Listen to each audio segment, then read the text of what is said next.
माधोपुर गांव के किनारे एक सुनसान रास्ता था, जहां से दूर एक पुराने और भूतिया दिखने वाला हवेली नुमा एक घर खड़ा था। यह घर सालों से वीरान पड़ा था।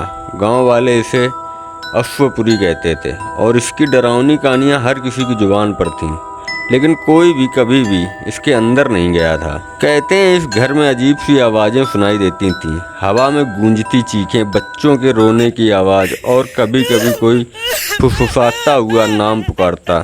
किसी ने कभी उन आवाज़ों की सच्चाई जानने की कोशिश नहीं की, लेकिन एक दिन रोहित, जो शहर से अपने दोस्त संजय के साथ गांव आया था, इन कहानियों को सुनकर ठाके लगाकर हंसने लगा। वह भूत प्रेत की बातों पर यकीन नहीं करता था और उसने संजय को चुनौती दी कि वह अश्वपुरी के अंदर जाकर दिखाएगा। उस रात लगभग 3 बजे थे, जब पूरा गांव गहरी नींद में था। रोहित और संजय अश्वपुरी के सामने खड़े थे। हवेली के पुराने दरवाजों की जंग लगी खिड़कियां खुद ब खुद बजने लगीं, जैसे कोई दरवाजा खटखटा रहा हो। रोहित ने हंसते हुए कहा, सिर्फ हवा है। उसने दरवाजा धक्का दिया और दरवाजा कराते हुए खुल गया। अंदर का दृश्य बहुत ही भयानक था। फर्श धूल और जालों से ढकी हुई थी। दीवारों पर अजीबोगरीब चित्र बने हुए थे। हर चित्र में एक चेहरा था, मगर उन चेहरों की आंखें गायब थीं। रोहित ने एक मोमबत्ती जलाई और कमरे के बीचों बीच खड़ा हो गया। संजय थोड़ी दूर पर घबराया हुआ खड़ा था। देखना, कुछ भी नहीं है, रोहित ने हंसते हुए कहा। तभी अचानक घर के अंदर की हवा भारी हो गई।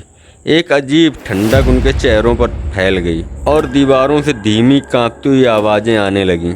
रोहित ने जैसे ही अपनी मोमबत्ती आगे बढ़ाई, उसे महसूस हुआ कि उस ठंडी हवा में कुछ अनजान, कुछ असामान्य था। हवा में एक अजीब सी सड़न की गंध थी और अचानक उसे अपने कंधे पर किसी का हाथ महसूस हुआ।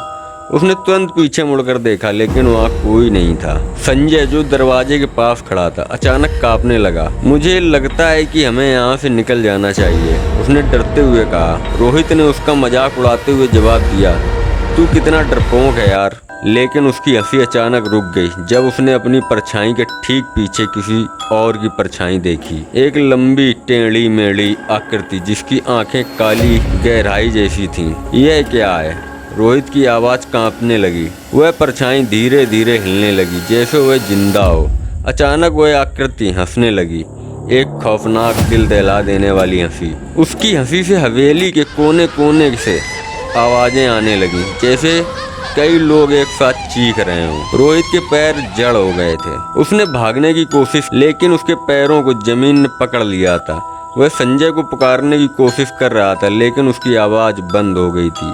उसी समय हवेली की छत से सैकड़ों हाथ नीचे लटकने लगे, पतले विकृत हाथ, जिनकी उंगलियां खून से सनी हुई थीं। संजय चिल्लाते हुए भागने की कोशिश करने लगा, लेकिन दरवाजा बंद हो चुका था। रोहित को उन हाथों ने घसीट लिया और आखिरी बार उसने संजय को देखा। उसकी आंखें अब सूनी थीं, जैसे उन चित्रों की आंखें थीं। अगले दिन सुबह गांव वालों ने हवेली के पास इकट्ठा हुए। दरवाजा खुला था, लेकिन अंदर रोहित और संजय का कोई निशान नहीं था। सिर्फ दीवारों पर 2 नए चित्र उभर गए थे, 2 चेहरों के बिना आंखों वाले चित्र।